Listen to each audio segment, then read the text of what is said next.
Please don't spoil the movie by adding your own soundtrack. Do it again. I watched The Dropout again, and then one of the scenes, Elizabeth Holmes dances to Sunny Balwani to that song, and it's so awkward, but I really like it. What is The Dropout? With Elizabeth Holmes, started a company. Oh, that's what it's called? It's called The Dropout, because she dropped out of college. That's a big thing. But the company is called Theranos. Oh, okay. That she started. All right. Welcome back. Oh, we started already? Yeah, I've started. We're here. Get in here. Get in here. So, welcome back, guys, to Please Don't Spoil the Movie. Brought to you by me, Jordan. And me. My name's Jade. Yeah, there we go. Yeah, there we go. So, since recently recorded, we have come up with a new concept, or we're switching style. things around. We're changing up the different angles, trying out new stuff. Yeah. We don't, we'll see how it goes. Yeah. We're giving it a whirl. Yeah. So it's not going to be the same old shiggity you've been hearing. Yeah. So these past episodes. The new format will be each host, I guess every other episode, picks a movie, maybe a surprise if they choose to make a surprise, and tells the other about it. Yeah, just a flow. Mm-hmm. New flow. Yeah. Nothing crazy. Surprise attack. Surprise and move attack. Okay, sorry. Oh, well, I guess we can get this started then. Yeah, we're going to get this started. So, at first we were supposed to do The Parent Trap. The Parent Trap. Which would have been a really fun one. It would have been a funny one. It's so long, and to keep up with our new theme of, I don't know, a surprise and me telling you the movie, because maybe you hadn't seen it in a while or never seen it. I was like, I'm just going to scrap that and do a whole new movie. Okay. But to keep in with the twin theme that we have going, I did pick another twin movie. Okay, wait, ooh, can I guess it? Hell yeah, you can guess it. That was another twin movie? Actual twins, but yes, another twin movie. They're twins, not sisters. Twins, yeah. Full on twins. Actual twins. No bullshit. Oops. Oh, we're not crazy. No BS. Editing, and I played the same two characters. Factual Oh my God. twins. Oh, it's Mary-Kate and Ashley. Yes. A New York Minute. New York Minute, there you go. I feel like they have so many movies, but there's only one movie that's like... That's their only movie that wasn't like... Their child movies. Straight to DVD. Yeah. Yeah. But really, where is the vault that has those Mary-Kate and Ashley straight to DVD movies? Like those movies where it was like One Time in Paris, or... They have to be on Disney Channel. I want them. They weren't Disney movies. They were literally straight to DVD. I don't even know who... Oh, they're not Disney movies? No. I don't know who produced them or who distributed them, but I want all of them. You need to go to a Goodwill because, baby, they have it. Are they going to have it in DVD, though? Or are they going to have like a VHS? Yeah, figure that one out. Probably a little bit of both, but you have to search for it. Well, I want them. Okay. Where does one access those? I feel like... I'm sure you can find them on eBay. I'm sure. Okay. Yeah. Is New York Minute on Netflix? Maybe on YouTube. Oh, maybe so. Yeah, they probably have it on YouTube. Unless it is a Disney movie, then they won't have it on YouTube or whatever production company did it, but it's probably on YouTube. So, what was my question? What did I just ask? It is on Netflix. Oh, okay. And I saw it and I was like, let's do that. On the side, do that. Oh, yeah. When was the last time you saw a New York Minute? I actually saw it not too long ago. When? I want to say within the year. Oh. That should be like 2 weeks ago. Oh, no. Okay. That's still some Why would I just randomly watch New Yeah, York okay. Minute I don't know. 2 years ago? I mean, 2 weeks ago. I mean, I kind of did yesterday. We watched it. I was wondering. I was like, Jesus, not you watched New York Minute. But yes, so that's the movie that I picked. A very brief summary, because I was going to go ahead and, do a whole thing. All right, go for it. It's about twins. Right. Completely opposites. Completely opposites, Kind of like me and you. Yeah, but not really, because they're like polar opposites. But I think one of them, because one of them is you to an extreme, and the other one is me to an extreme. Right. But okay, so they're polar opposites. There's Jane, which is the uptight one. You. Snooty. I don't want to say she's snooty, but she's like super organized and anal. Anal, but yes, totally. And then there's Roxy. She's a drummer, Yeah. And so the movie super chill, super go with the flow, messy. Yeah. No structure whatsoever. I'm looking at Rotten Tomatoes right now. It has 11% on Rotten Tomatoes. Oh my goodness, 11%. That's disrespectful. I would give it a 43. Yeah. Okay, anywho, random story. But it's about a day that they spend in New York City that goes. Where do they live? They're actually from Long Island. Oh, isn't that crazy? Don't people consider Long Island New York City? I don't know. No, I feel like not. I feel like that's. I just know Schmidt from New Girl. He's from Long Island. I mean, yeah, and then no. I mean, it's pretty close. I mean, it's a train right down. But I feel like people from New York You're like, yeah, but no. They're like, she's from Long Island. Like, I'm from Brooklyn, Long Island. I feel like the boroughs really matter. I feel like, I don't even know. Well, that's not a borough. Yeah, I was about to say, I don't even know. It's a borough. Yeah. A borough. Yeah. Anyway. So they're from Long Island, and they spend a day in New York, and it goes to mayhem. So, I'm going to hop into the movie. Mm-hmm. Okay, also the way I'm going to do this, I'm not good with names. Okay. So as I introduce characters, I'm going to give you the actor's real name, their character name, and then from then on, I will refer to them as the nicknames that I give them. Okay. It should make it easier because there's no point to address them as... Okay. Yeah. But I will call Ashley and Mary-Kate Olsen. Yeah. Okay. By their character name, because those are easy. So it starts off a beautiful day. I'm assuming it's like a Friday. Mm-hmm. It's a beautiful day. The first person we see up morning is, of course, Jane. Right. She's being organized. You could tell. She's you know what? You know what? It starts off with a dream. Oh. It starts off with a dream, and it's very like...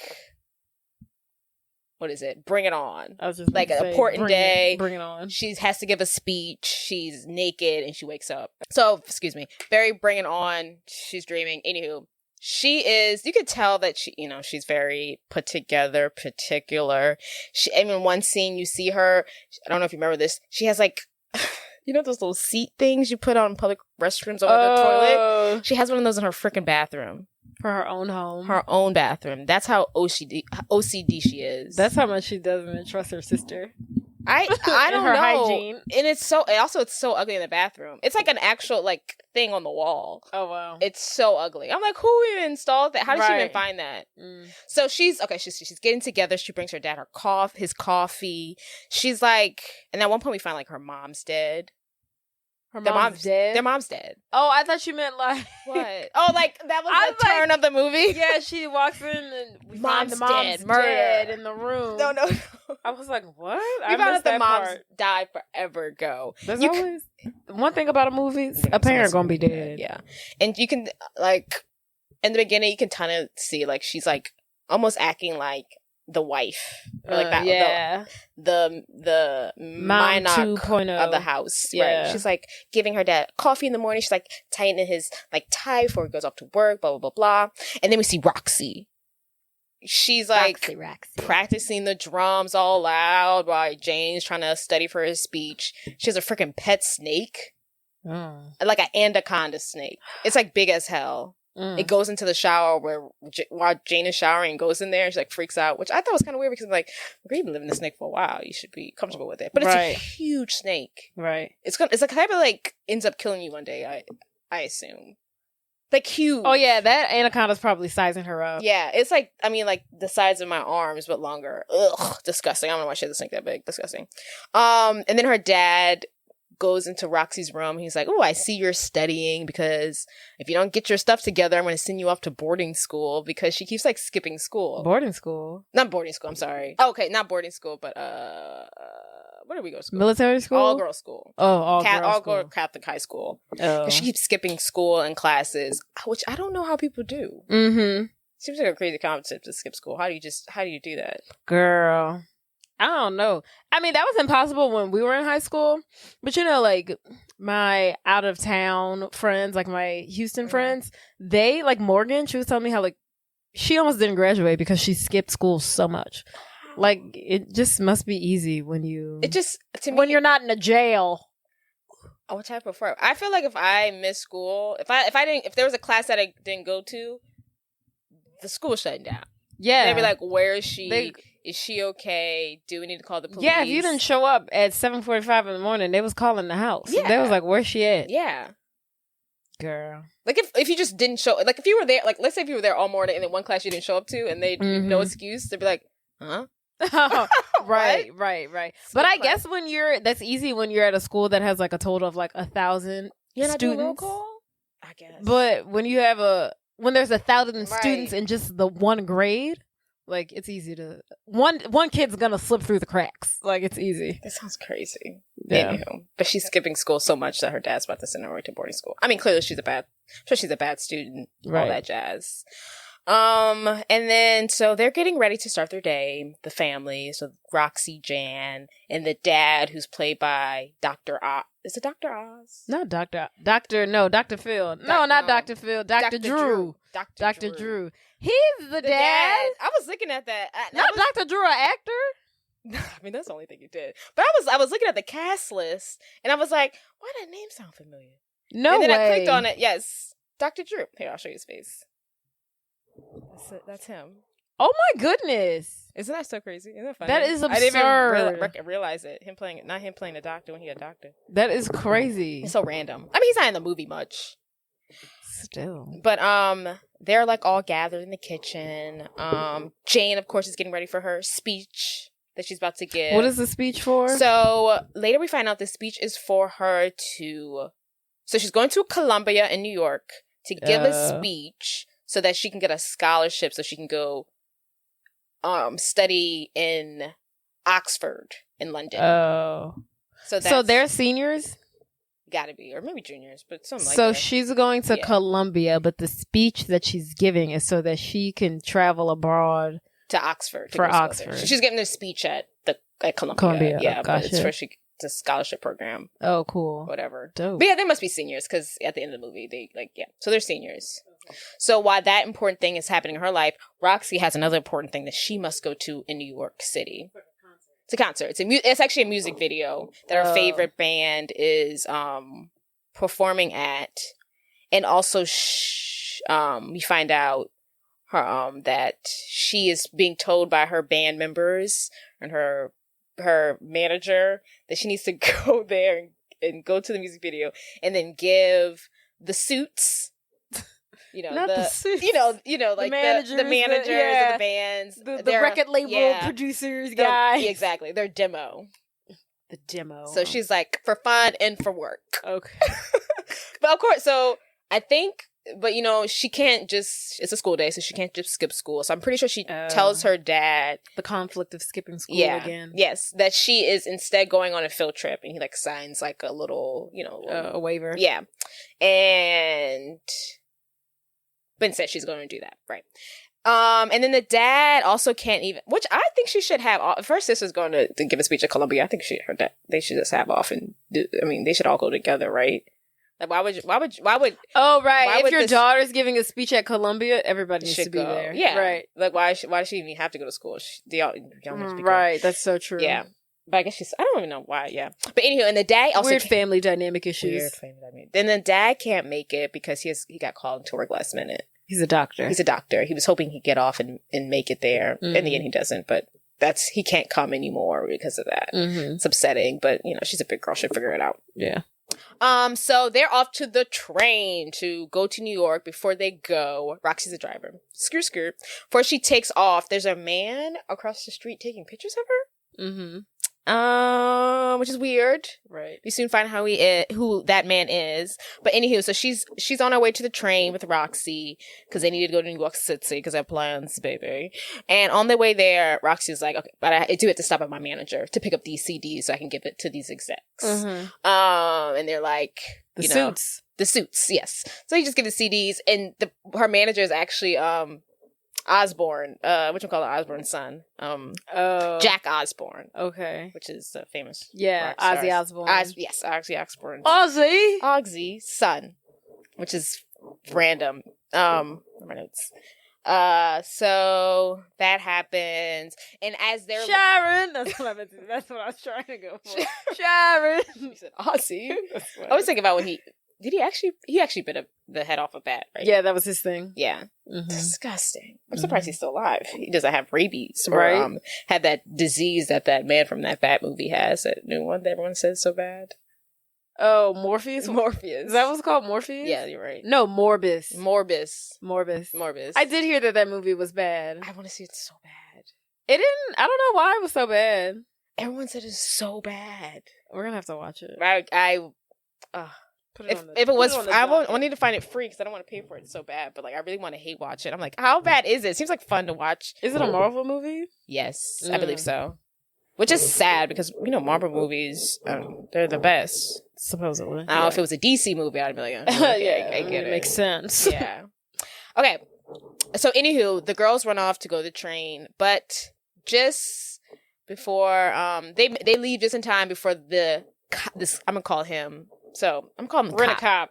So I'm gonna call him Cop from now on. Mm-hmm. He is the truancy officer, which is what I get from the movie is people assigned to make sure kids go to school. Oh, so she's in trouble for skipping, and he's in charge of catching her. I don't know who really assigned this to her. Sounds like a parole officer. Yeah, like a parole officer, but for children. Yeah, so he's a truancy officer, and he followed, of course, Roxy there because she's his number one target. Like he's been trying to get this girl since public enemy number one. Public enemy number one. So his name in the movie is Max. Never gonna say that again. And he's played by... That's a really young name for such a grown man. Yeah, it's weird. And he's played by Eugene Levy. The dad from American Pie. Oh, yes, and Schitt's Creek. Yeah, Schitt's Creek, yeah. More recently. I was like, I kept looking, I was like, well, I was like, what do I know him from now? And I totally forgot. And then I saw a commercial that he's in. I was like, oh, yeah, that's why. Schitt's Creek. That literally happened like 10 minutes ago. And I was like, oh, yeah. So he arrests those kids because they're supposed to be in school, and he's like, "Give me Roxy, where's she gonna be?" And he's like, "I ain't no rat." You got to find her. Who said that? Ozzy Osbourne. The Jack manager. Osbourne. Okay. Yeah, it's like, I'm not gonna give up my girl. I ain't no snitch. Yeah, like literally, he puts them in the back of a cop van to take them to jail. I don't know, it's this whole thing. He takes it very seriously, and I guess his theme is that deep down inside, he really wants to become a cop. Right. And he really takes this job seriously because he wants to become a police officer one day for whatever reason. Okay, so they both get onto the train to New York City, which seems like such a daunting thing. I guess they're used to it. Right, I'm sure it's normal. Yeah, but I guess it is normal, but so stressful. Anyway, so they get on the train. Jane is trying to relax before her little speech. Roxy's trying to turn the hell out. They end up let's do shots! Yeah. They end up sitting kind of close by each other. I'm going to bring up this man. They really weren't effing with each other. No, not at all. They didn't even sit next to each other on the train. No. They were not friends. Yeah. Technically speaking, by the time Roxy sat down, Jane was already sitting next to a strange man. And so it's like a two-seaters. So it's Jane, strange man, which he's kind of important because he keeps making like appearances throughout the movie. Oh, does he? The strange man? Yes. Okay. I'm gonna call him Suit. Okay. I don't think his name's important. Can I see a picture of him? Yes. Hold on. I think I remember him. Ooh, which person? Okay, his name is Hudson Mikkel. This is him. He's played by Daryl. Yes, I knew it was him. I knew it. His real name is Daryl Hammond. Where do we know him from? He's been in stuff. I guess it looks like he plays, what's his name?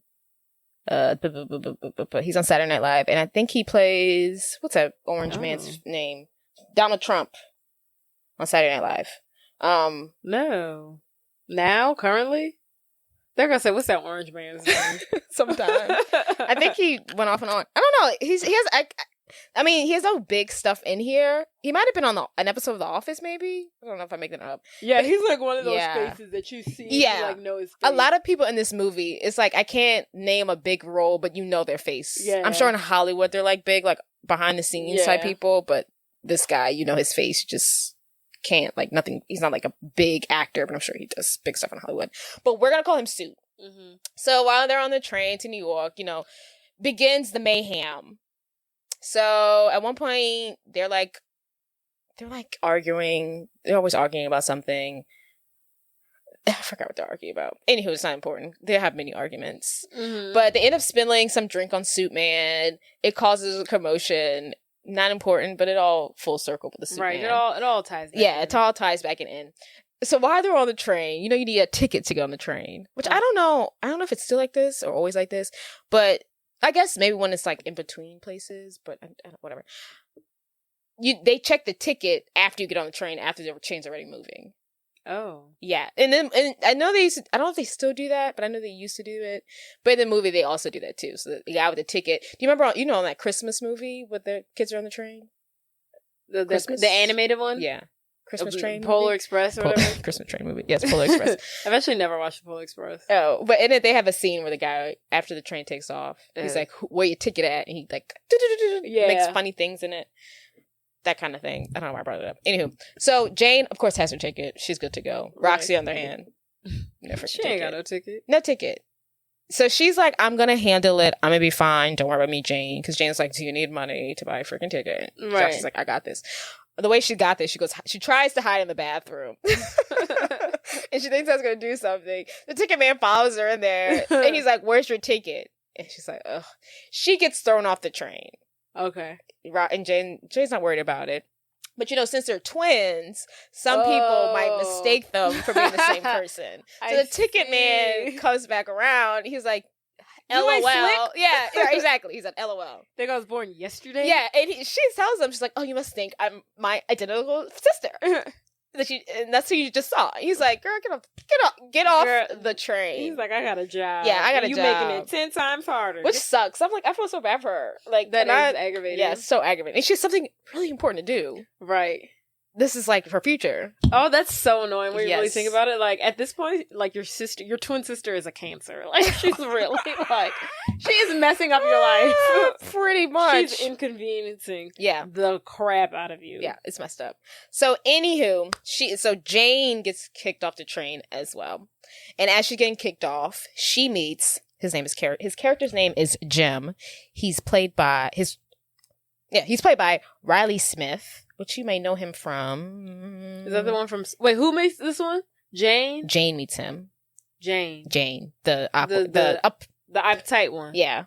I mean, he's from a lot of stuff. Is this the one from Supernatural? No, that's the other guy. Oh, this one's from Motocross. Motocross. Yes. Y'all remember Motocross, that Disney movie where the girl, she's like a girl's girl. Is she a girl's girl?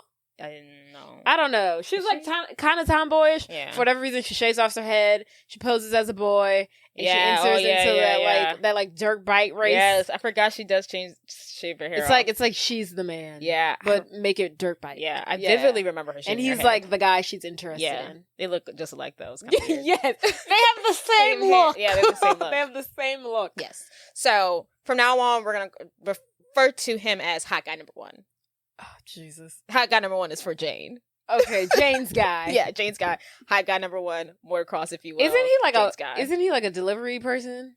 Actually, I guess so. Throughout the whole movie, we see him with a bike. Right. He's getting on the train with the bike. Not sure why the bike needs to get on the train with him. I'm not sure where the bike goes when it's on the train. Seems like an inconvenience. I feel like that should go under somewhere. Anywho, he's always got a bike. So she runs into Hot Guy Number 1.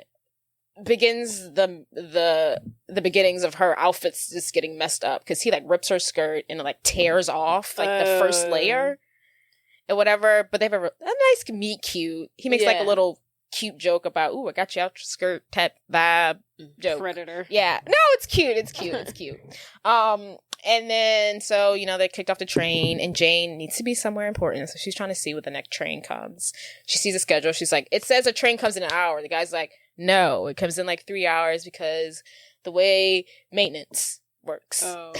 She's like, "What are we gonna do? I need to be in New York yesterday." Mm-hmm. But she should have really went down there yesterday. It seems important. Yeah, the night before. Yeah, for cut sure. out all the stress, girl. Yeah. Go out there first. They should have really made a whole thing of it.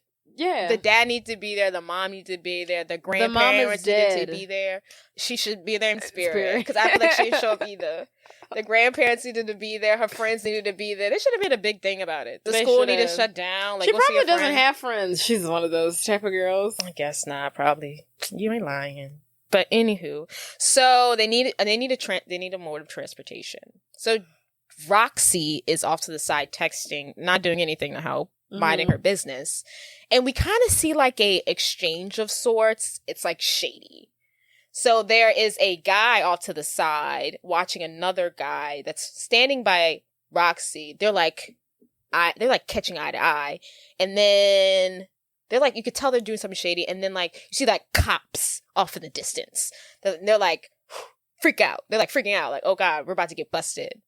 Who's freaking out? These two guys who are in the parking lot. We don't really know what's going on. Okay. They're like, so there's a guy.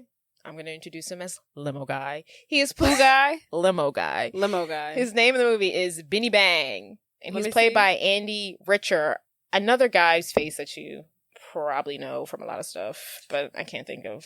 Oh, this guy. This is the guy. He's on Conan O'Brien show. He's like his little sidekick. Yeah. Exactly who it is. Right, that guy. Yeah. So Limo, I'm gonna call him Limo Guy from now on. He drives a limo. Okay. Limo Guy is looking at another guy across the parking lot. You can tell they're trying to make an exchange, but then the FBI like zooms in, arrests the guy, not Limo Guy. Okay. Guy he's trying to make an exchange with. Standing next to Roxy. Oh. Before the police zone in on the guy standing next to Roxy, he slips something in her purse. And that's when the whole movie takes a whole, a shift. And I'm like, okay. I thought when I was watching, I was like, oh, I forgot about this layer. Right. I just thought it was like them trying to get to New York and do these two things. It is a whole nother layer. There's like 4 layers. Inserted a microchip into the girl's purse. There's like 2 layers. It's like them trying to go to New York to do their own separate 2 things, and then like 2 people are after them individually. All right, the cops after Roxy, and then now she's got this radio chip. Right, but then the limo guy's gonna be really after Jane. We'll get there how that happens. Okay. But anywho, so he sees that happen. He sees the person slip the thing in her purse, Roxy's purse. The limo guy sees that. Yeah. And so he goes up to Roxy and he's like, oh, do you need a ride? He has an Asian accent.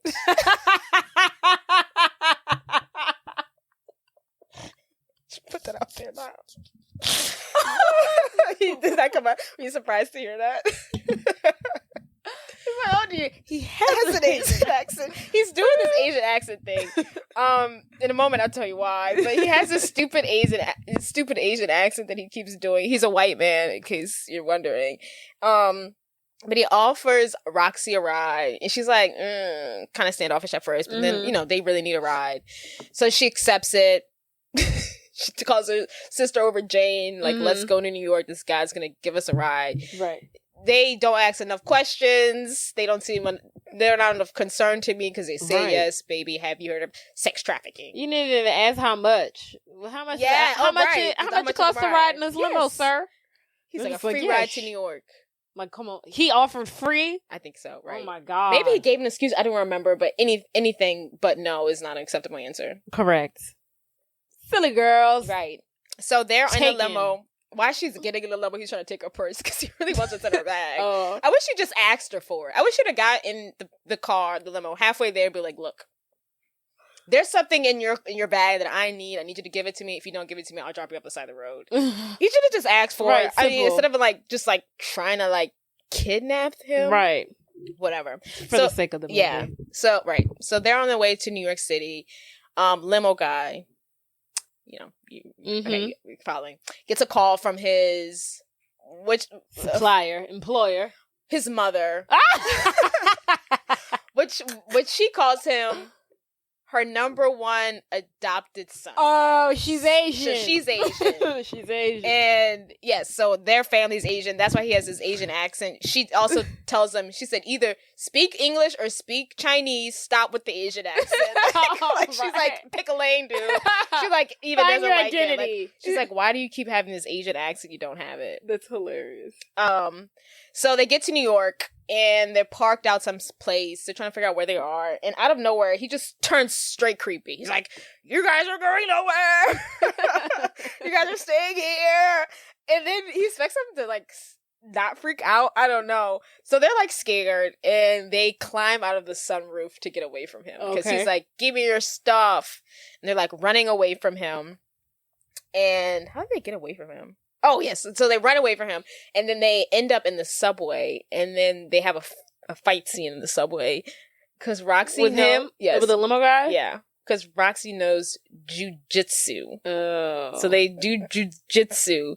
And she uses her drumsticks, kind of like chopsticks. Oh. Mm-hmm. And then, yeah, so they have a fight scene. They have a battle royale. Right, they kick his butt. I think they kick him into a train and the train takes off. He's like, oh, I'm going to get you. Yeah. So... just so silly. When that happened, I was like, this movie is wild. So they have a fight scene in the subway, and they're like, start just moving forward about their day. Another mishap happens with Jane's outfit. She breaks a heel. I don't know if you remember that. Yeah, that's something I vividly remember her breaking that heel. I do. And then Roxy taking the other heel and breaking it. Yeah, she turns it into flats, quote unquote. Right. But they're just like Rocky shoes. And she's like duck walking. It's just weird. So, and then after that, the girls, they run into a homeless man. You probably remember this scene too. The homeless man is asking for them for like money, and Roxy's gonna give it to him. Jane said, just don't, because you're gonna feed into his like, alcohol addiction. Yeah, whatever stuff. So they're all arguing, like they're like all fighting for the money, and at one point, the homeless guy with his drink in his hand like spills it accidentally on her. Right. This like blue slush. Yeah. That gush stuff. Yeah. And it like, she's like, oh, it smells like alcohol. So it's like blue, and she has a white, like a pink, light pink shirt on. So it's like, yeah, blue. It's obviously, yeah. Right. So her outfit's just getting worse and worse. And it's very important she looks good. And then after that, they get splashed by like the sidewalk juices. Oh, because the car comes and like splashes. It's disgusting. Yeah. And then New York City sidewalk juice is something that I would never want on me. No, exactly. Which is just honestly rude that the person did that. Like, slow down by this stuff. Right. So they stop at a bodega. Corner store. They stop at a bodega I don't know. My jewelry just to go to the bodega. Right. Jane wants to go freshen up. I don't know. And she's in there. She falls in the toilet. It's this whole mishap. Oh my God. Right. Roxy's out there entertaining herself with the bodega guy because they have to buy something for her to use the bathroom. Oh, so she's trying to probably learn like a 10-piece. She's about 10-cent piece of candy. Yeah, but then she ends up buying a lot. So she's like, ooh, some chips, trying on some glasses. She's having like a whole little minty montage. And the guy at the end of it is like, okay, that's $47. I don't know what the hell she was trying to buy.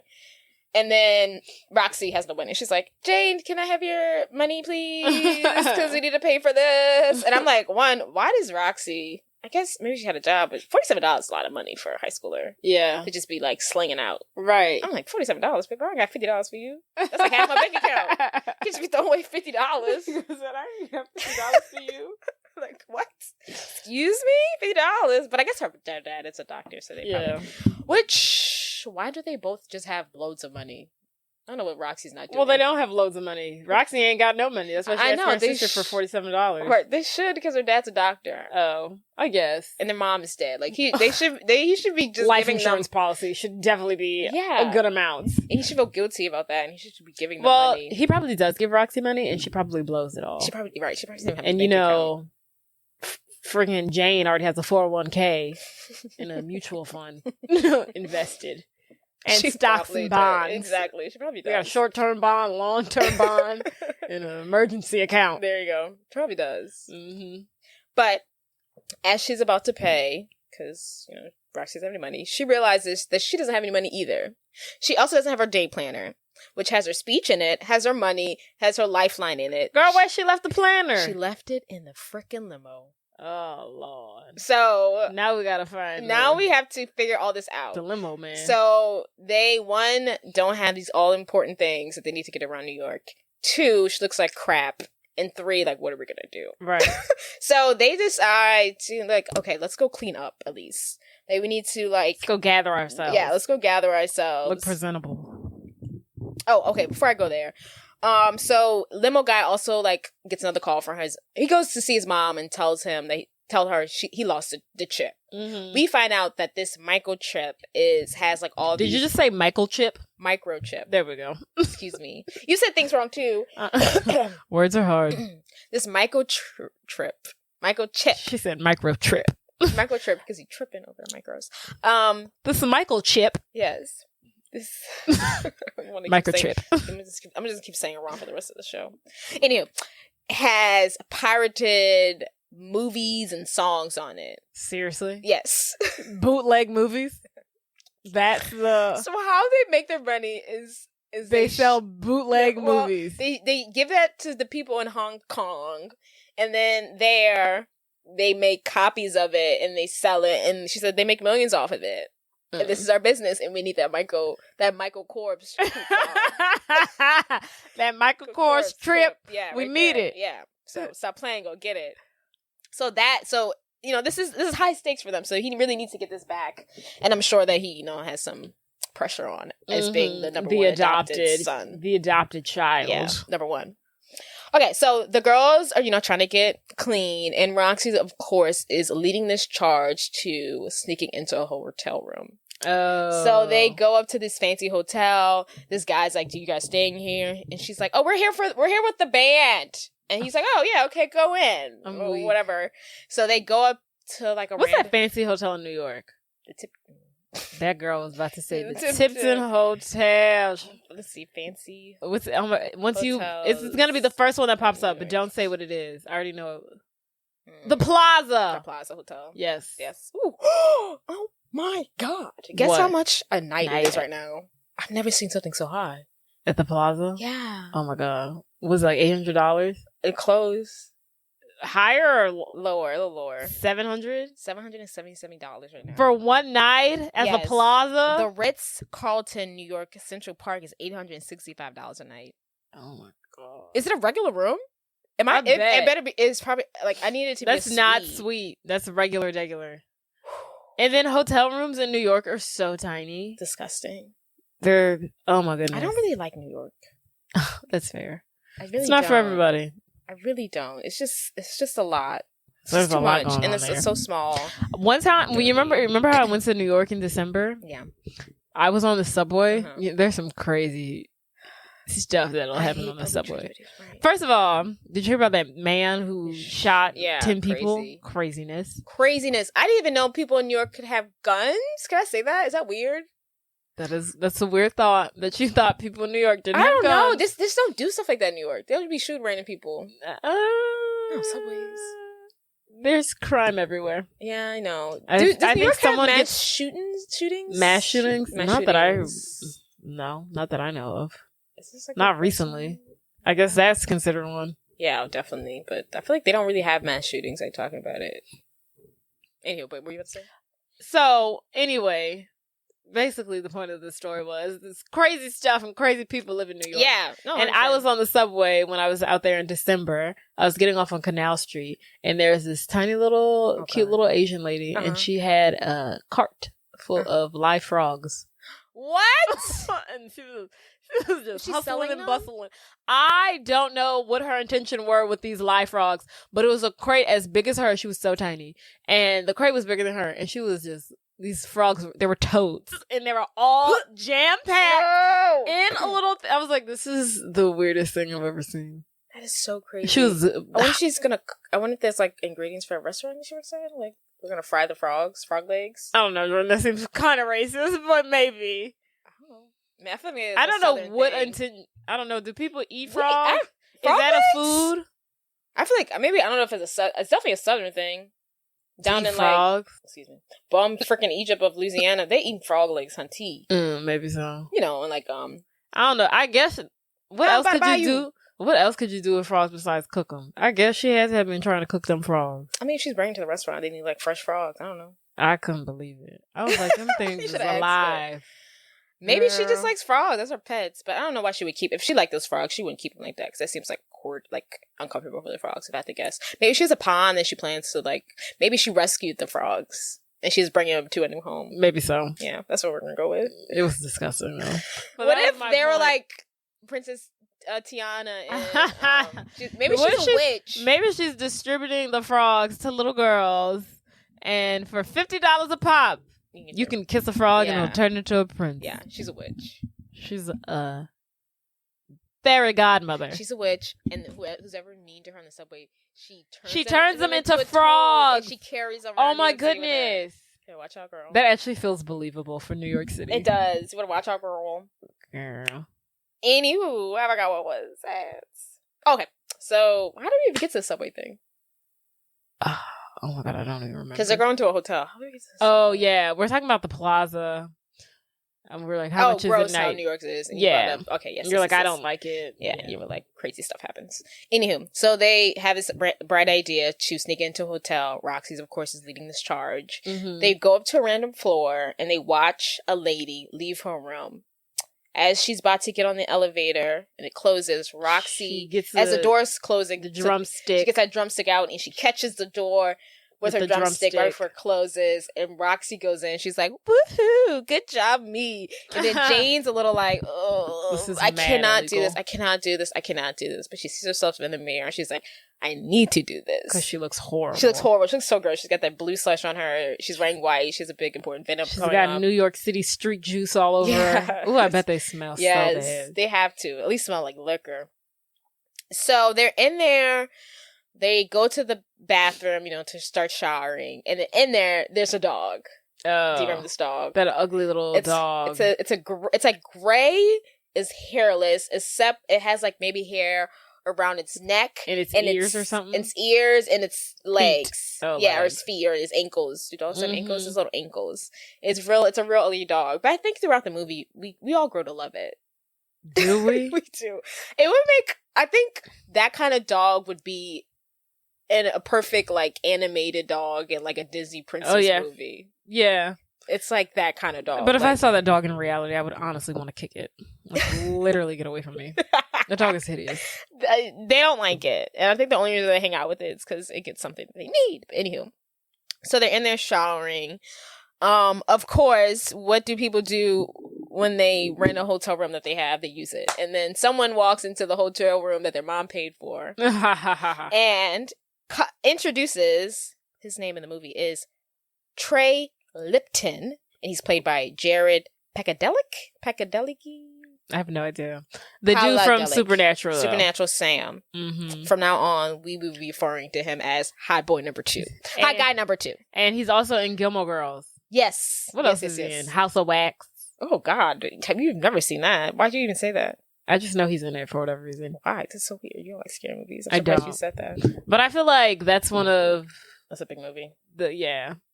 Out of the, the cult classics of Halloween teen movies. Right. He's apparently in Friday the 13th. I'm not sure if he's in that one too.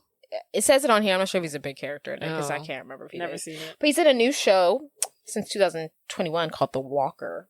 Or Walker, excuse me. So you should check it out.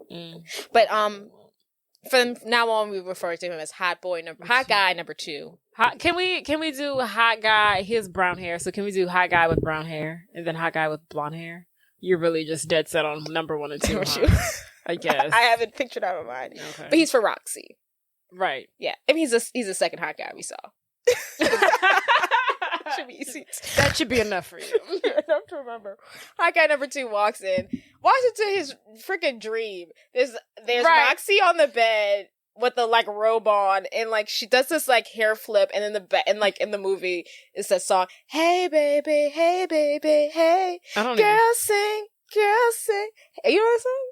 Hey baby, hey. No, I actually don't. Okay, that song is playing. So it's like he just walks into this hotel room and here's this hot, beautiful chick flipping her hair. It's like she's all wet out of the shower. It's like a slow motion thing, and then he sees Roxy, and then Jane comes out the room, and then he's like, twins, right? Yes. Twins. And she's also in a towel too, and he's like, "Is it my birthday?" And they're like, "Oh my god!" They start freaking out because there's someone in the room. Right? They've been. I mean, they're in his face. Exactly. They just got caught. Sorry. Oh, my leg. So they quickly explain everything to him, a really quick summary of why they need to sneak into the hotel and what happened. Oh, also, I should mention, I skipped the scene. Right before they shower, limo guy calls one of the girls. Oh, okay. And he's like, I have your planner. You said it just like him. That's exactly how he says it. I don't know why I knew he was going to do it. Exactly how he says it. That's exactly how he says it. He's like, I have your planner. Give me my chip. And they're like so confused. Because Jane's on the phone. She's like, Roxy, did you take these man's chips? She's like, I didn't eat his chips. And she's like, my sister said she didn't eat your chips. He's like, no, we don't know what you're talking about. Yeah, he's like, he said my microbiological chippers. Come again? Try that again? Microchip. I was microbiological chippers. He's like, you have a microchip. Give it back. They're like, oh, fine. And Roxy finds it in her purse, and she's like, okay, yeah, we'll come give you your chip back. Let's meet up. But I want my planner and everything. That's my lifeline. Yeah. So she finds the chip. Roxy in her purse. She sits it down. Do you remember what she sits it down into? She like pulls it out and she puts it in something. Do you remember what she puts it into? So stupid. Doggy food? She puts it in like pedophores or something. Like little snacks. Why does she do that? I don't know. It's like she has like a tray of food in front of her, like little tiny little food servings, like little desserts, and she puts it in one of them. As a placeholder? Just stupid. Just the dumbest thing. There's no sense whatsoever. Yeah, I'm gonna go ahead and sum it up. The dog freaking eats it, right? Obviously, and then so hot guy number 2 has walked in. They explain everything to him, and then she's like, oh, "We'll be right over here. We just have to bring this guy this chip." And he's like, "Well, I just saw the dog eat the chip. So what y'all gonna do?" And then so while they're freaking out, like, "Oh my god, we need this chip. We need this chip." Mom's come home. Oh, she's coming up. The lady who owns the room, hot guy number 2's mother, right? Who's also apparently the senator of, I forgot, maybe New York, but a senator. Wow. She's a senator. So Jane's freaking out because she's like, "Oh my god, important people. I'm like an important person. Like, I'm going to Columbia. Yeah, I want to be a senator. Oh my god, I'm freaking out." So they're like, "Oh my god, we need to get this chip out of the dog." They're like shaking the dog. Jane and Roxy are throwing the dog back and forth. I'm weak. Hot guy number 2 gets into the throw. They're like, "Ew, I don't want it. You take it. I don't want it. Ow, he bit me. You take it." They throw it one more time. They throw it at Jane, who's standing in front of an open window. She ducks. The dog goes out the window. At first, I was like, "Oh my god, how does this dog survive these falls?" Right. Because I was like, "There's no way." But he lands onto the windowsill, not the windowsill, the awning or something. Yeah. Like the little things that be on top of the stuff. No, they're like on the side of the building. Okay, like the windowsill, not like an awning, like a balcony. Like they're climbing on the side of like. Oh, like the edge of the window, yeah, like the little like the little strip that's outside of whatever for whatever reason. So the dog is walking on the edge of the building. Okay.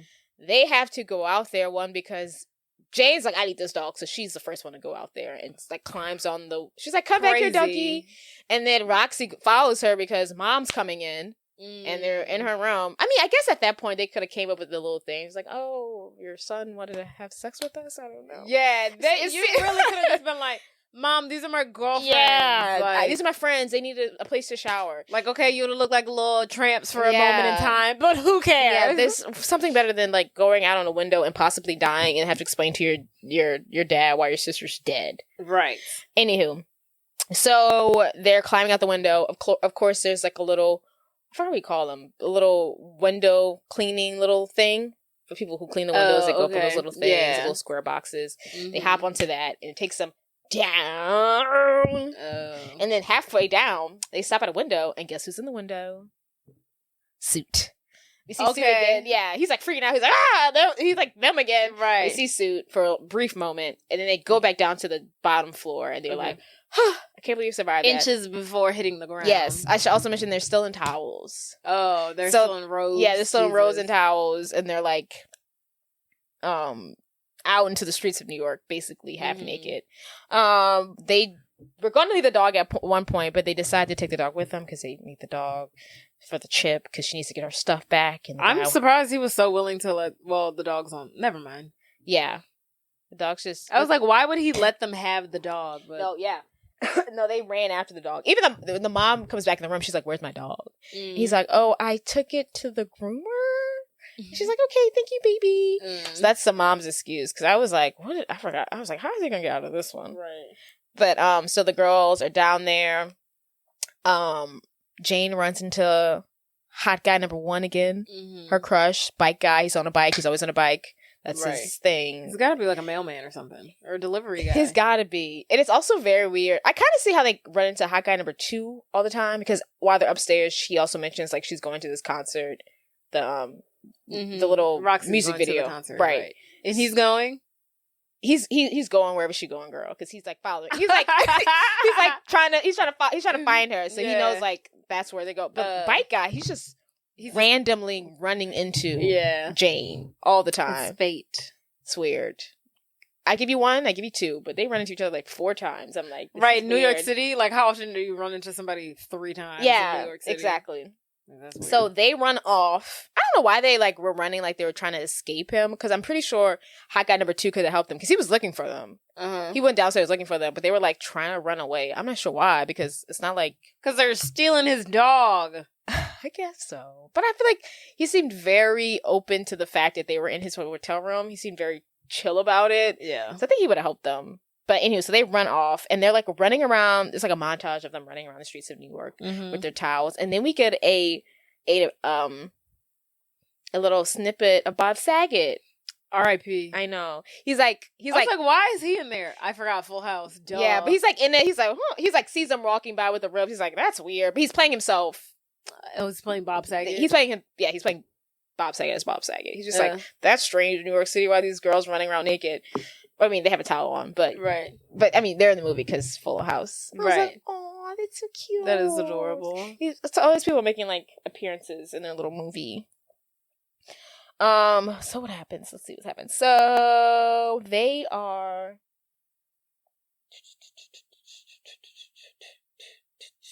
Okay, yes.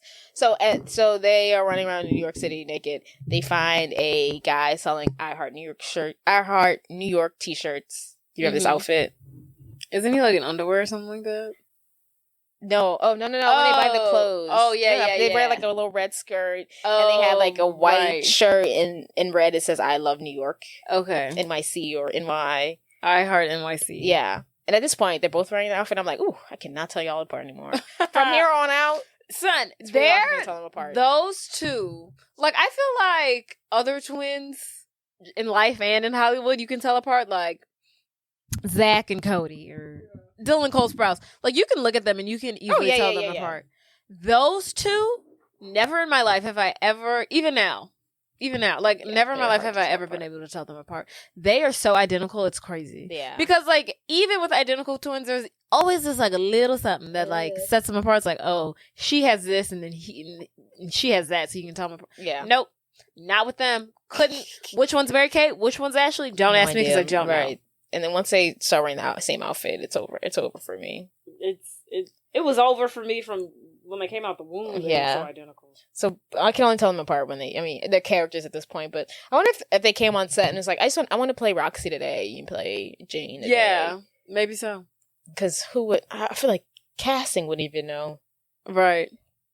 So they wear these outfits and... Tia and Tamara. You can tell them... Sorry. I was trying to think of other examples. Like, you can tell them apart. Tamara looks so different from Tia. I kind of forget that they're twins. Right. I literally see them as 2 separate whole people. Because they're also completely different. Yeah. Well, not completely different. Yeah. Well, and sister, they were completely different. Yeah. What's up with that? In all What's up with that?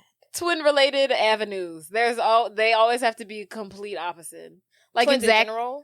Like, no, just like on any twin show, like where when in reality they're not different. Like Zach and Cody, yeah, like they were completely opposite. Sister, they were completely opposite. Yeah. Even in The Parent Trap, they were played by the same person, but they were completely opposite. She was British and American. You have to be able to tell them apart. But I feel like only the twins I know are pretty much the same. I don't know any twins in real life. You do know one. Who? One said Dion and Dion and Jennifer. Yeah. I feel like they're actually kind of opposite. Jennifer's a little bit more outspoken, I think, than Dion. Yeah. Huh. I guess so. I think Dion's a little bit more shy. But anywho. Yeah. Or was I? So They have on the New York outfit. Yes. So we can't tell them and apart. at this point, Jane's like, okay, I'm sick of these shenanigans. I gotta get back on course. You go to your little music video, little girl, and I'm gonna go meet up with this guy by myself to get the chip back. So to get the chip to him, so I get my planner. And Jane's like, why are we splitting up? Like, I want to be with you. And Jane's like, no, I got enough of you. Roxy's like, why are we splitting up? And Jane's like, girl, bye. I've had enough. Yes. Ever since you showed up, it's been chaos. Mm-hmm. You're causing this. Yes or no, but and she's like, let's split up. And Jane's like, So do they have that fight yet? this is not a big fight. They kind of had this is their first like tiff. But it's not big. It's just like, okay, I guess we're going our separate ways, whatever. Okay. So Jane meets up with the limo guy by herself. Not sure why she decides to do this. So unsafe. He like puts her in the back of the limo. He's like, "Where's the chip?" And she's like, "Here's the dog." And he's like, "What?" She explains that the dog ate the chip. He's like, "Give me the chip, dog." He like shake the dog. The dog pees on him, and he gets pissed off. And then Jane and the dog run off. It doesn't go well. She doesn't get her planner back. He doesn't get his chip back. Just another scary moment she can write down in her books when she's 30. She look back. She's like, "That wasn't a good idea." That's that moment. Okay. Yeah. So, but Roxy has made it to the music video. She has a backstage pass. How she got a backstage pass? And she's just ready. But not a backstage pass. She has a pass to be on set for this music video. I guess she just like, I don't know, applied for it. Okay. But she's like ready to go there. She's going there right before she like goes on to the set because she had to have like passes to get on there. She sees hot guy number 2. He's looking for his dog. Supernatural. Brunette one. Okay. The second hot guy we met. Come on. When I say hot guy number 1, I'm always going to mention a bike. Because it always makes it important. So, hot guy number 2, he's there. He's like, "Where's my dog?" And she's like, "It's coming. Don't worry about it. Like, it's with my sister." And they have to split up because she's going backstage. He doesn't have a pass, blah, blah, blah. Like, but who's also there because he's following her every move in her life. Where he been at? We have heard about him since the beginning. Cop guy. I mean, you see him every now and then. There's one point where early in the movie, he's like at his apartment and it's very like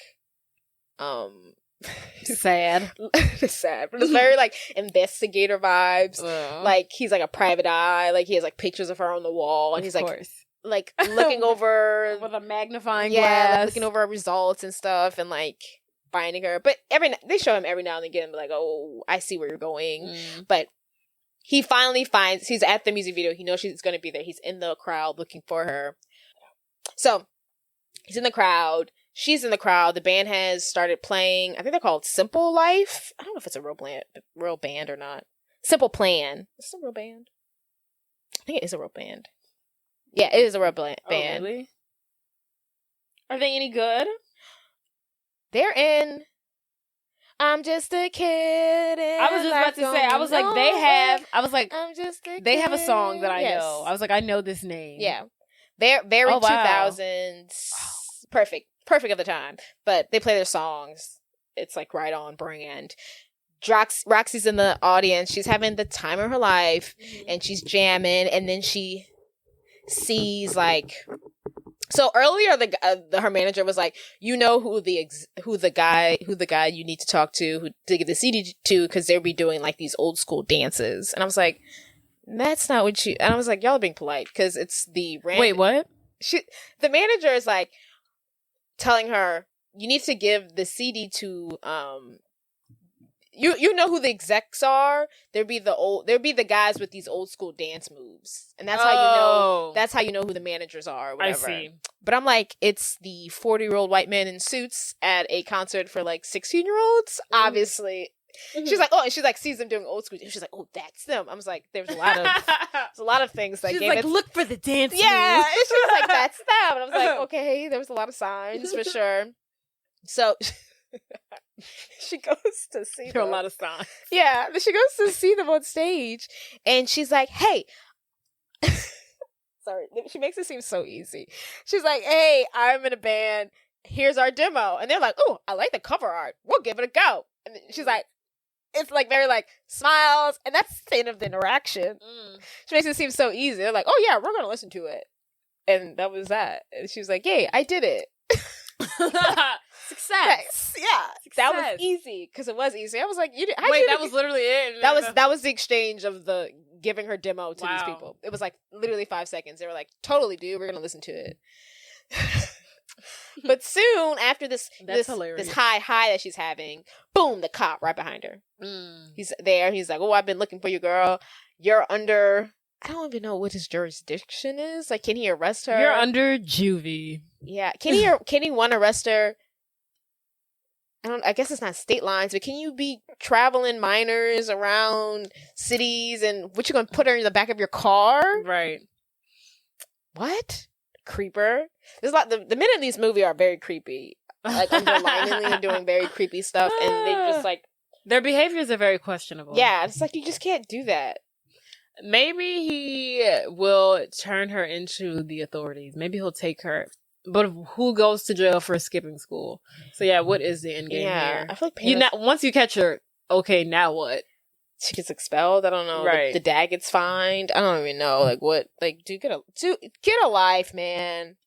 So, boom, boom, boom, boom. So she runs away from him by doing the old. He flies down. And he's like, looks down, and she like runs off. And she's like she's actually on stage while they're performing, like behind them. She's like awkwardly trying to like, woo. And then so while that's all going on, Jane has made it to the music video, and she's like, Roxy, I see you on stage. She just so naturally gets on stage. Basically, the bodyguards put her on stage. You know, just like a hole in the movie. Just like, roll. Just ease. Gets on stage. And she's with her sister. So they're like, okay, we have to go. Cops on like the left side of the stage. And on the right side of the stage is limo guy. The cop, like the cop. The rent-a-cop? The rent-a-cop. Okay. Yes. The guy after Roxy. Yeah. Is on the left side of the stage. And the guy after Jane is on the right side of the stage, limo guy.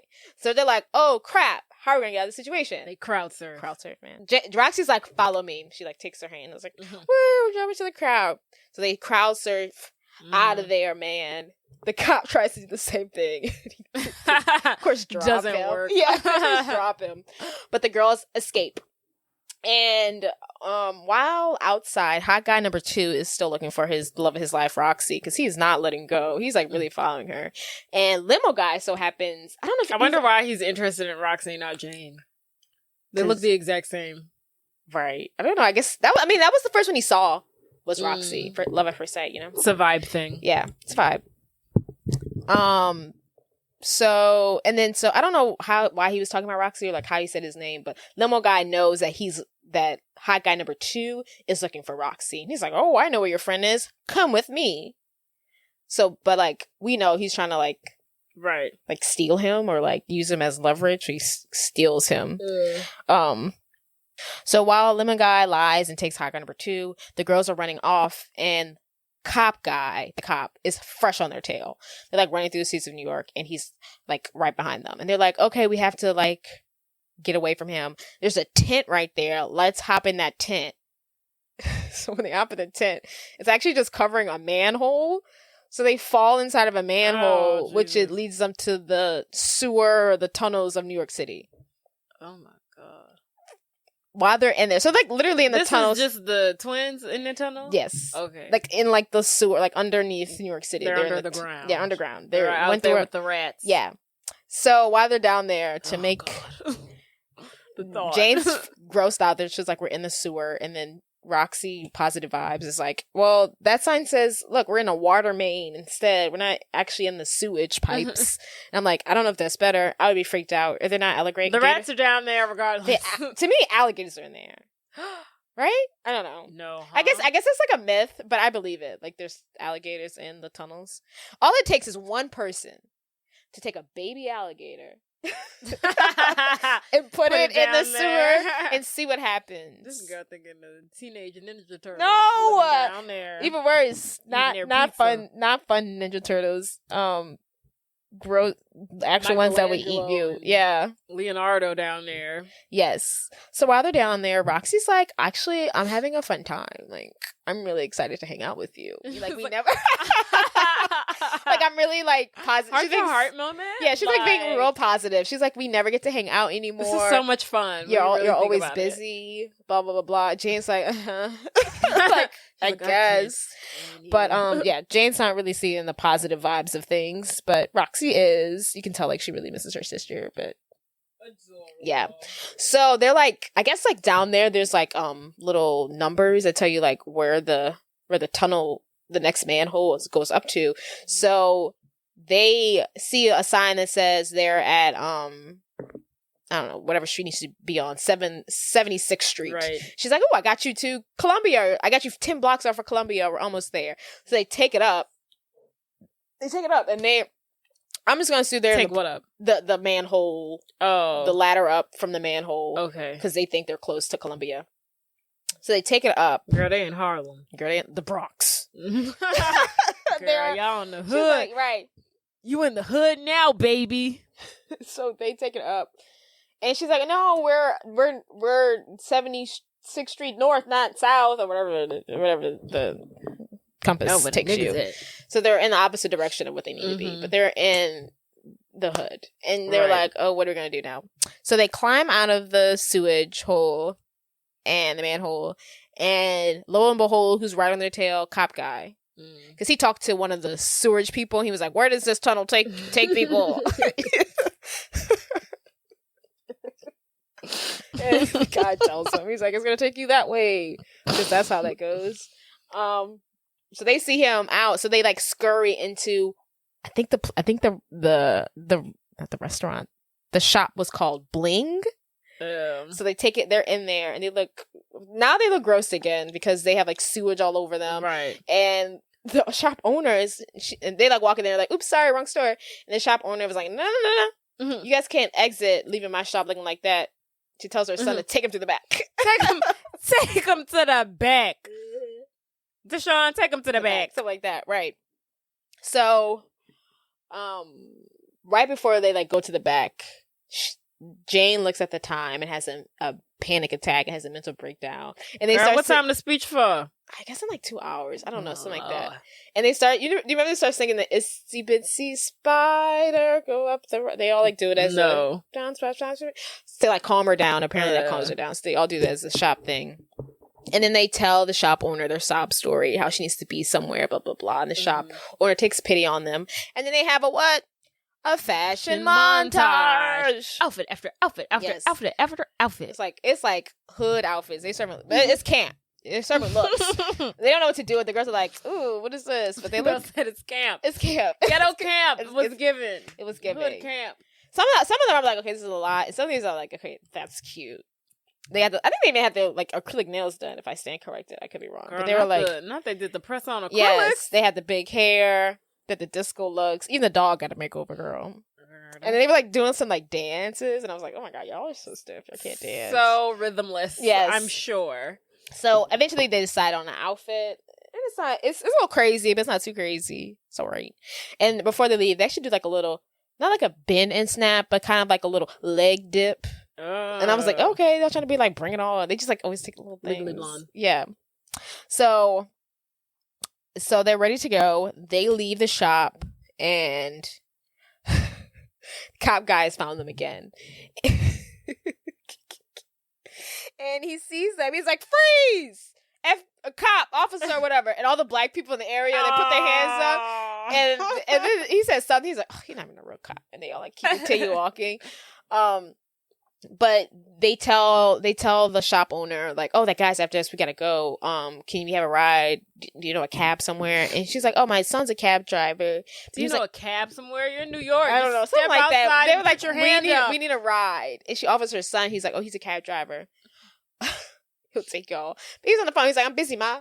And she was like, just give me your car keys. And she gives them the car keys to the son's cab. I was like, no, this is wild. The math isn't mathing. How he gonna find How do you think you're gonna get the cab back, ma'am? Right. You know how big New York is? It's somewhere. Well, that's madness. Yes. So I'm sure. Sake of the storyline. Right. So they hop in the car. For whatever reason, Jane hops in the driver's seat and Roxy's in passenger. This whole time, I mean, we only see them drive once, but Roxy's the driver. And Jane can't drive. Yes. It's the one thing she can't do, Yes, right? it's the one thing she can't do. While they hop in the taxi, cop guy takes over a RV driven by a lovely couple from Minnesota. We're from Minnesota. They say we're from Minnesota. We're from up north. To see the Big Apple. We're here to see the Big Apple. We're from Minnesota. They're like really excited to have a true New York experience. I don't even know that's Minnesota. That seems like something it started Minnesota. I had to practice it. I'm sorry. I mean, honestly, Minnesota just sounds like it is like foreign. I'm like, is that even American? I mean, they're literally right next to Canada. Yeah. They're basically Canadian accents. So the girls are in a high-speed chase. So like trying to get away from him. Jane's driving. She reveals to her sister that, you know, while she did pass the written part of the driver's thing, she did not pass the driving aspect of it. She failed and she really can't drive. And Roxy is shocked to hear this. Because not you failed at something, she's like, Jane. I wish you'd have told me if I put you in the driver's seat. I thought we was good. That really goes to show how disconnected they are, because why are you unaware of the fact that your sister does or does not have a driver's license? Well, I guess, I don't know. But also part of it, so Roxy has a car, Jane does not. Roxy bought herself a car, which, another thing, I'm like, why are you buying yourself a car? Your dad's a doctor. Like, stop. I guess he's trying to be a good dad. Like, stop playing. Like, ain't nobody's kid has a doctor as a dad. And he's like, go out and buy your own Beetle. I was like, if you don't have that girl in a Ferrari, not a Ferrari, but like a Infinity or something. Right. What's that? Oh, what's that car that someone had? My school had. An Audi? An Audi. That was when I was in high school. One of the girls in my high school had an Audi. Well, that's disgusting. It was. I was like, not you got an Audi. And I don't really remember the girl, but I was like, not you got an Audi, girl. But that's what they need to be driving, an Audi, okay? Right. Your dad did. Not what your dad did. Your dad's a doctor. Your mama's dead, and y'all need an Audi. And so Roxy has a car. Jane didn't have a car because she wanted to save for her future, college and stuff. So that was her excuse of why she doesn't drive. Oh. So maybe. But even like if you literally failed your driving test, that is something that I would have known about the day of. Right. Why are you just like, oh, by the way, twin sister, I failed my driving test. Yes, I don't know how to drive. BT dubs. Oh my God, I just had this strangest feeling. You know, today's Friday. Yeah. And I feel like I have to go to school tomorrow because I have to go to work tomorrow. You feel like you have to go to school tomorrow? I have to go to work tomorrow. You have to go to work tomorrow? Right? Isn't that disgusting? On a Saturday? It's disgusting. And actually into the office. They asked us, I mean, this is the first time they forced us all tax season. Foul. It's so foul. They were like, she was like, y'all can do it in shifts, but we need at least one person here from 9 to 1. So you going there from 9 to 1? No. There's 5 of us. So we're doing shifts. So like I'm gonna do like 9 to. I really don't feel like working no more. So hopefully, at the max 11. But if I can be out at about 10, that'd be nice. Yeah, if there's 5 of y'all, how many hours is 9 to 1? That's 5 hours, huh? Yeah, I don't have to work all of them. They just need someone. I'm about to say y'all need to do an hour each.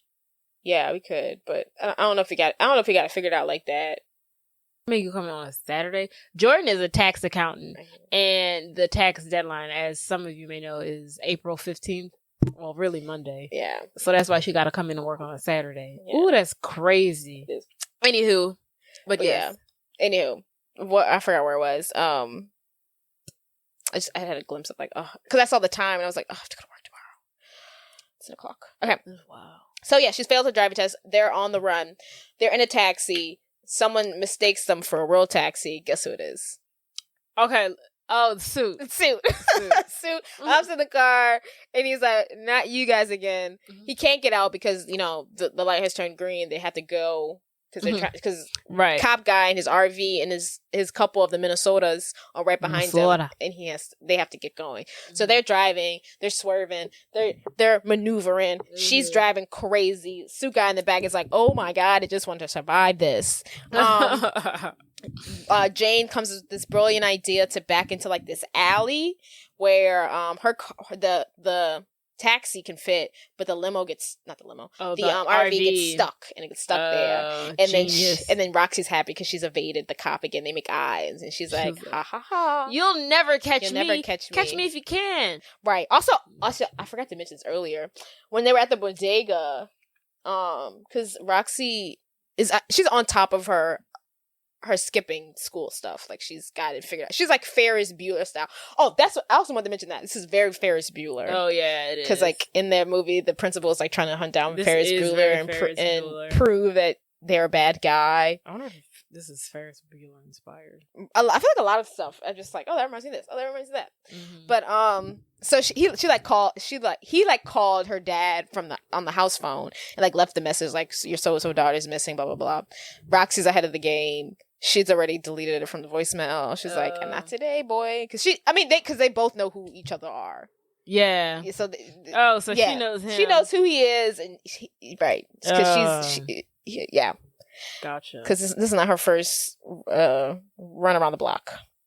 Anywho, so back to the evading. So they make eyes. Roxy once again has gotten away from the cop guy. I'm not sure if he doesn't have a camera because it just seems like he just took a picture of her and like prove something to someone from there.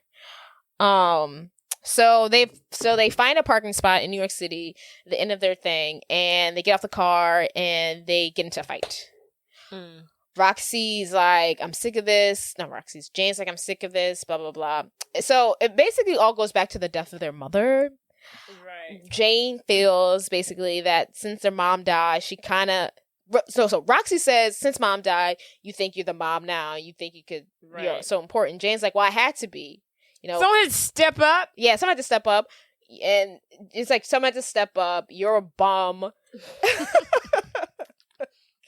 You're literally an oxygen thief. You're a waste of oxygen. But Roxy's saying, like, you pushed me away since mom died, blah, blah, blah. And then Jane's like, well, I'm mad because literally dad can't give me a lick of attention because every time I have an event or every time something happened to me, he has to go deal with you because you have a school. Right, you have a parent-teacher conference or you're in detention or he needs to go bail you out of something. And it's like... Wow. Like, she's like, I never get a moment to myself because... It's all surrounded by you. Yeah, your actions have consequences. And then, that kind of starts like some like passive aggressiveness. So, but it all leads back to the death of her mom. So ever since mom died. Yeah. So, once again, they split up. I'm not even sure how... I don't even know how they keep finding each other because they have a cell phone, but it doesn't feel like they're using it. I don't know. So... Doesn't feel like they're using it.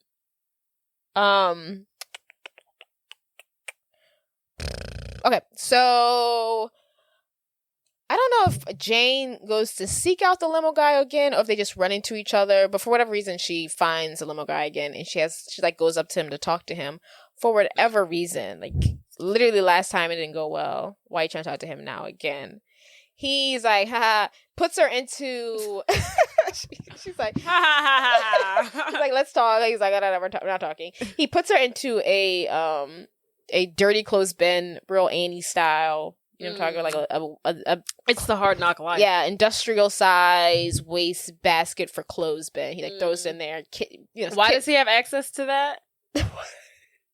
Just does. Wait, okay, so they've gotten into the fight, and now Jane's walking the New York streets, and she runs into the limo guy, and he just so happens to have standing by. I can't remember if they planned this meetup. He's like standing near a laundromat or something. Yeah, no, he's just like he's actually like near an alley, and behind him is a truck. Okay, and that's where the laundry. He puts her in the bin. He puts her in the truck, and he brings her back to, I guess, his secret lair, headquarters.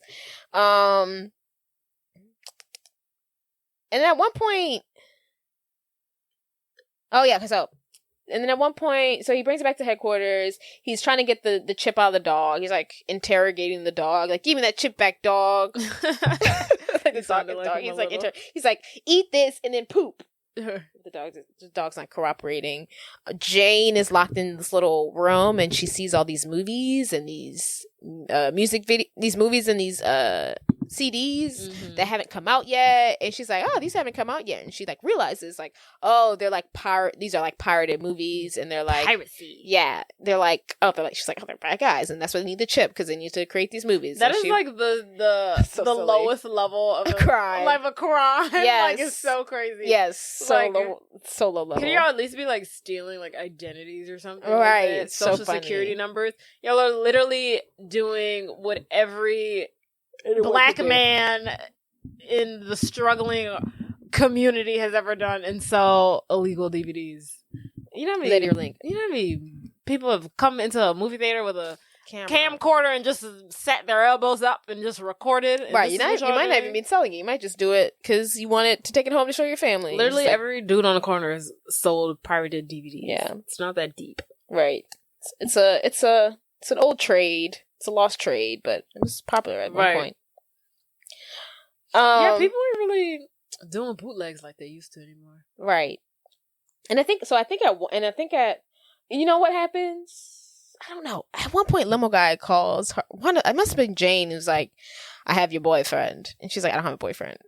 She's like, "I have your sister's boyfriend." She's like, "My sister doesn't have a boyfriend." He's like, "Well, I have some guy in my trunk that one of you need." I don't know. I forgot what part of the movie that has, and maybe that's why she meets up with him and whatever. So while Jane's trapped at the secret lair trying to get out, limo guy's Asian mom is like, I'm gonna get the chip out this dog. I'm gonna like. She's like, I'm gonna kill it. And I don't know. at first I thought she had a knife in her hand, but it was actually just chopsticks. So I don't know what she planned to do with the chopsticks. Oh my gosh! To get out the dog, goodness. She's gonna give that dog a rectal exam. Right. And somehow, I forgot how she does it, but somehow Jane breaks free. She takes a dog with her, and they go off, we assume, to her meeting or her speech. But while all that's happening, Roxy is walking around New York, and she finds the limo. Okay. And so it's unlocked for whatever reason. She opens it. She sees the planner. She grabs it. She's like, the planner. And then while she's there, she hears like, hello, help me. Can somebody help?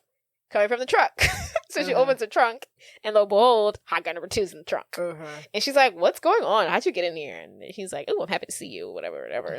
Boy, am I glad to see you. Right. He like really like, he's like really into her. He's really She's into literally her. The reason why you were locked in a truck. Yeah, he's like, he seems to really not. And he doesn't care. That's traumatizing. He seems to come over that really fast. On the first day of meeting, if any guy is the reason why I am now trapped inside of a truck, I'm no longer interested in you. The possibility of us having any kind of relationship, I don't want the shootout on your hands that you're into, that you're dealing with. I don't want any parts. Yeah, right. That's He's fair. like, That's fair. Goodness. That's a red flag. If my boyfriend got me put in the trunk, red flag. My date, red flag. Red flag. Which is fair. Y'all, you haven't even taken her out on dinner yet. Exactly. And she already got you involved with the Asian mafia. Right. So Roxy, like, she finds a planner and she doesn't know where her sister is. So she kind of basically decides, like, okay, since I'm Jane's twin and we look just like, I'm going to go give this speech for Jane. Oh. Yeah. So her and hot guy number 2. The old twin switcheroo. Right. Her and hot guy number 2 go down to Columbia or wherever the speech is taking place on the campus to give the speech. She gets there. Someone asks us, "Are you Jane?" She's like, "Yeah, I'm Jane." Totally. And then she like asks a girl who's there for her blazer, so she puts the blazer on because her outfit's kind of ridiculous. It's like she has like red velvet pants on. It might have been a red velvet jumpsuit that she was wearing, and she like takes the straps off and throws the blazer on. And then so while that's like gearing up, Jane's in the street. She's trying to get to where she needs to go. She runs into, of course, hot guy number 1. Okay. With his bike. Need a ride? The limo guy and his crew are following her. They're like right behind her. She's trying to get away from them.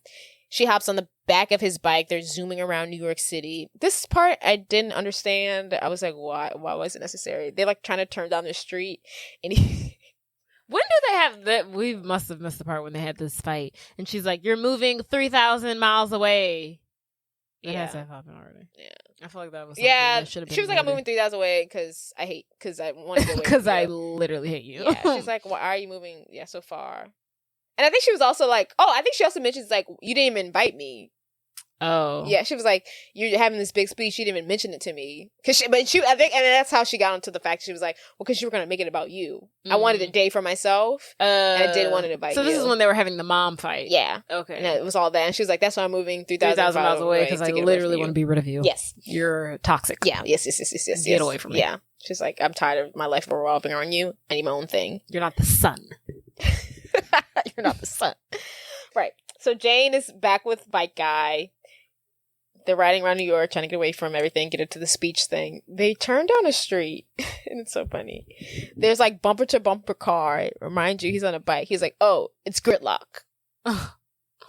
He's on a bike. It doesn't matter if it's gridlock. Right. But instead, it's so silly. Now he drive over on top of the car. He drives on top of the cars with his bike. Dude, catch the sidewalk. Or go in between the cars. But like, so in the way he's the like, shot let me catch this car roof. There's no space, but still go down the next street. Not you riding on people's cars.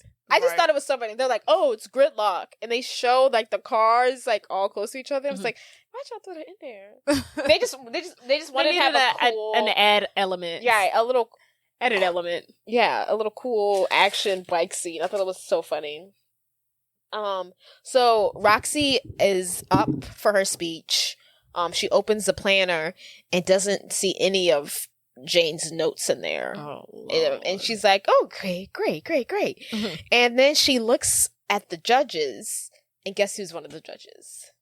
Suit, guys, one of the freaking judges. Full circle. That's a full crazy. Circle. That's a full circle. Because when I was watching this movie, I was like, okay, I'm not going to mention that he keeps popping up. Then I was like, oh, he's in the end. That's why they keep showing him. Yeah, obviously there was a reason. Yeah.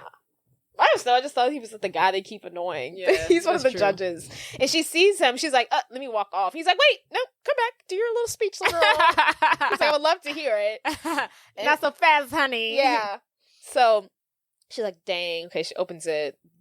The cards aren't in there, and she just starts like going off dome. She starts quoting like Avril Lavigne lyrics. She's like, "Why you gotta go and make things so complicated?" Then she's like singing all that. Right. The great Avril Lavigne. Yes. So, but while she's doing all this, Jane shows up at the nick of time. She's like, "Oh, great.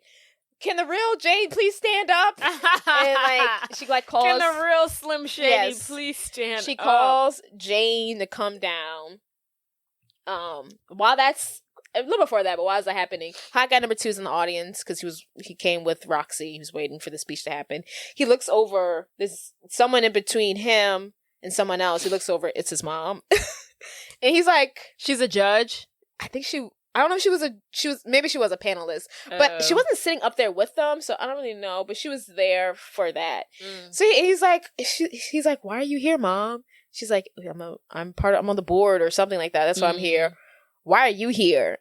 And she was like, oh, I came to see you do this. So that was important. She was like, where's my dog? And he's like, oh, I'm going to go get it later. So Jane, no, he doesn't mention the dog. So Jane walks in with the dog. And the mom's like, is that my dog? And he's like, oh, the groomer delivers the dogs? It's 24/7 service, Mom. Right. So she goes up there. Jane's about to give her a speech. But then, boom, cop guy walks in. He's like, stop it right there, Roxy. There's a lot going on right now. Right. Because it all merges right now. Everybody's arriving at Columbia. Yes. Cop guy's like, she's been evading me. She's skipping school, blah, blah, blah. Boom, limo guy comes. He's like, that girl, I need her. I guess he doesn't explain why he needs her pirated and stuff. And then, boom, the senator walks up there. She's like, that's my dog, lady. Give me back my freaking dog. Right. So all this is happening. Chaos is happening on the stage. I don't know, do y'all want me to give a speech or not? They don't need it right now. And then the senator points to, I guess she thinks he's an actual cop, but the cop. And she's arrest like, her! He's like, officer, arrest. Oh, because in between that, the limo guy takes the dog. Oh. And the senator's like, arrest him. And then they start fighting, and the cop guy's like, ooh, I'm an actual cop now. He's like, oh my God, I'm doing cop work. Stuff, yeah. So he arrests him. The limo guy's just like, you're not even a real cop. And I think at one point, Jane tells everyone that they're like doing with the pirated movies, and that's another reason why they arrest them. They're they're like selling these pirated movies and they're doing a bad thing. She also makes like a weird comment. I was like, oh, yeah, you could have left that part out. She's like, and then probably selling fake Gucci bags or something like that. I was like, I could have left. I was like, racist. Yeah, probably I could have left that part out, but a little sprinkle of racism, yeah, so it's like, here and there for you. You left that little comment out, sure. But anywho, she's like, I don't know why I think they sold Gucci, fake Gucci bags. I wonder why. I was like, you don't know why you stereotypes? Couldn't be that. But anywho, so the cop arrests him. Little guy's like, you're not even a real cop. The cop guy doesn't even know how to put on handcuffs. He's like, little guy's like, give it here. I'll just put it on myself at this point. So, and then Jane finally gives her speech. I didn't really pay attention to it. It was kind of boring, but I'm sure it basically encompassed like, it was about environment. I feel like it was environmental. What? It wasn't. You think she just went environmental left after the day she had? She reflected on the day she had. Oh, I figured the speech would have been about saving the environment or something. What? I don't know. Like, I feel like the speech had to have been in regards to a topic. Well, of course she didn't give her real speech. Oh, okay. So her speech that she gives up there. Well, was it good? No, it's kind of no, it's not really good. But she basically just kind of recaps her day, and she's like, take chances, blah blah blah, and they have like a love. And after that, they have a lovely makeup. Is the bike guy there? He's there with her. He's outside. I don't know why he doesn't come in, or she tells him to come in. He might be in there, and then she sees him again outside. But he dropped her off. She's like, come on, and he follows. So I'm assuming he was there doing that. But so after she gives her speech and they go off stage, Roxy and Jane have a heart-to-heart and they're like, I miss you, I love you, blah, blah, blah. Let's be friends again. I love you, sisters. 20. Right. And then they like leave. So as they're leaving hand to hand. And then the suit guy, comes up to him. He's like, Mrs. whatever their last name is, can I talk to you? And he was like, basically saying, he was like, it takes a lot of balls to go up there and give your speech after you saw who I was. And then he pulls out her notes on the little, and he's like, oh my God, he had them? I don't know. Oh yeah, so maybe at one point he must have it must have fell in her. Yeah, I wonder how he got them. But they've been together almost all day, so maybe at one point he did maybe when they got in the cab. Yeah. Did she have the binder when she was in the cab? No, she didn't. So maybe when they were initially on the train? That's where she dropped them. But he's like, I found these, I read them. I know you weren't able to give your speech, but your speech was amazing. And he said, I could tell that you wanted this really bad and blah, blah, blah. Yeah. And he offered her the scholarship. That's wild. So wild. It's honestly ridiculous. Could you imagine if you were one of the other people who gave speeches and then you found out that they gave the scholarship to someone who didn't even give the speech? And they were like, oh my God, I'd be so mad. I'd be like, who? Privilege. Right. I'd be like, okay. I was like, this white woman didn't even give her speech. Y'all gonna give her this scholarship, and here I am, a minority, worked my tail off to be here, to even stand in this room with you people. And here you're gonna deprive me of this opportunity, right? Because this little chick from Long Island with blonde hair wanted to give a heart-to-heart after she's had a long day. My whole life has been long and hard. I'm a minority. Could you imagine? I'd be like, if we could submit cue cards, then I would have done that. If I thought we had to give an actual speech. But whatever. So, all's well and ends well. And I think we get like a little flash forward. It says like this summer. And then the next scene we see is like Roxy in the studio jamming on her drums. She plays the drums. You can tell like her and her band are recording. After she gave the execs her demo. She got the green light. Yeah. All right. Yes. So she's in the studio. Jane's in there turning it up. She's dancing. Woohoo. And then her new boyfriend, Haka #1, and her make a little fish.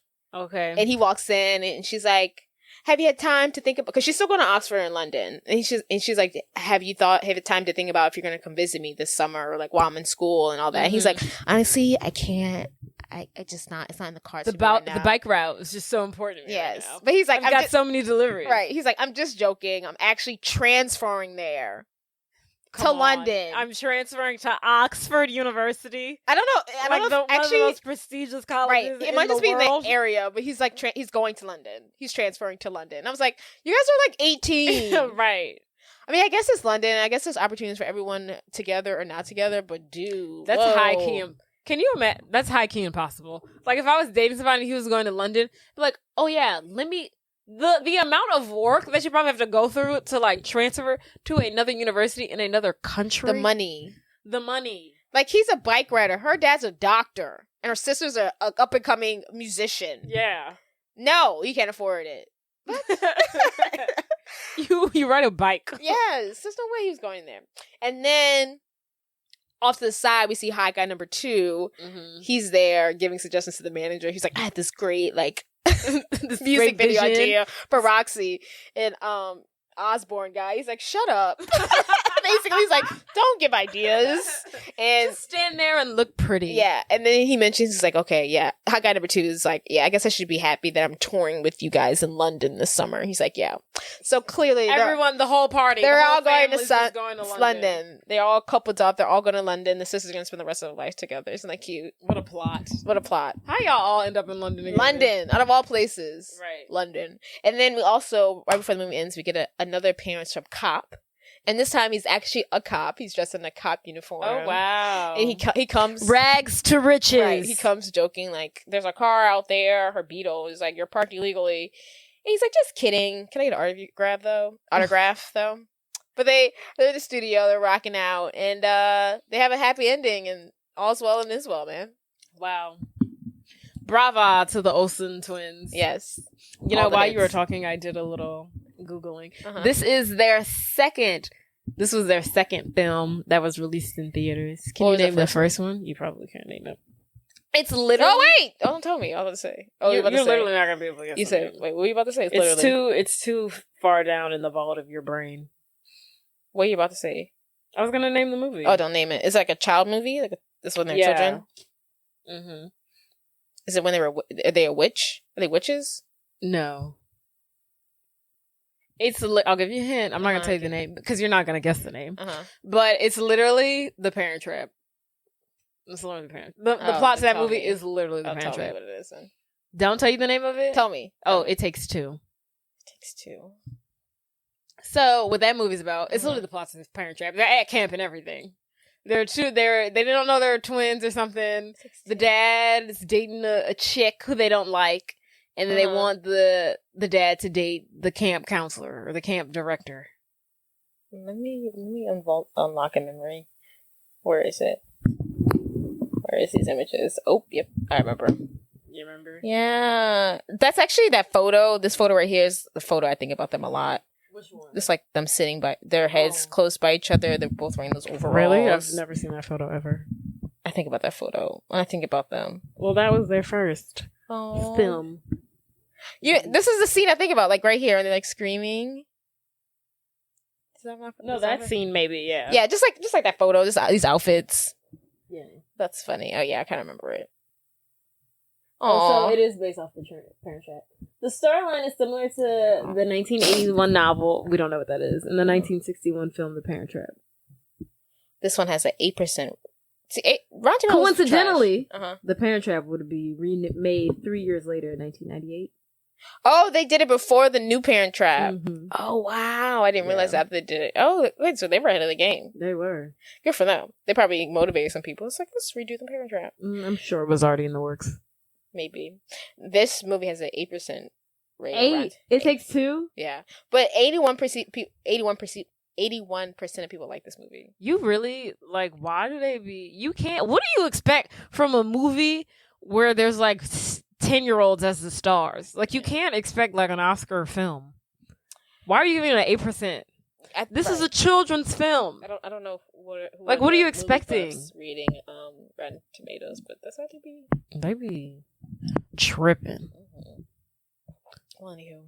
Well, that was a good one. Yeah, that's all, folks. That's all we have for you guys tonight. We're pretty much done here. Yeah. So thanks for listening. Next episode, Jay's gonna pick a movie. That's right. And we'll be back, and she's gonna tell me about it. Stay tuned. We'll be making a surprise. We're gonna make these surprises. I like surprise. Surprise! All rise. Some fries. Supplies. Where's that from? It's a Vine. Oh, okay. I remember what I know what you're saying. You're missing out the perfect middle part, but understand why. All right, goodbye. Me.